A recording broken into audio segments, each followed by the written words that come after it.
আপনি মানুষের উপকার করেন, সেটা আপনার মানবিক গুণ। কাউকে সাহায্য করেছেন কোনো বিষয়, সেটাও আপনার ভালো মানসিক। কিন্তু তার বিনিময়ে আপনি যদি ভাবেন যে সেই মানুষটার মাথা আপনি কিনে নিয়েছেন এবং সে কেন আপনার অবান্তর ইচ্ছাগুলোকে সায় না দিয়ে দূরত্ব মেনটেন করছে, এবং তার জন্য আপনি তাকে প্রথমে যে উপকারগুলো করেছেন সেটার খোঁটা দেওয়া শুরু করেন, তাহলে আমি সরি, আপনাকে নিয়ে প্রথমে বলা কথাগুলো খুবই ভুল ভুল এবং ভুল। এবং আপনি খুবই সুবিধাবাদী একজন মানুষ।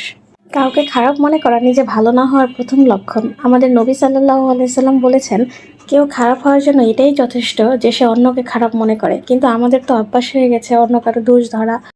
আরও বলেছেন, নিজেকে এতটা নামাজি বানিও না যে অন্যকে দেখলে বেনামাজি মনে হয়, নিজেকে অতটা ইমানদার বানিও না যে অন্যকে দেখলে বেঈমান মনে হয়। কিন্তু আমরা জেনে বুঝে বা না বুঝে অনেক সময় মানুষকে এগুলো বলে ফেলি, কিন্তু এগুলোকে অহংকার বলে। অহংকার কখনো করা যাবে না এবং অহংকারী কোনো ব্যক্তি জান্নাতে প্রবেশ করবে না। আল্লাহ আমাদের সবাইকে সঠিক বুঝদান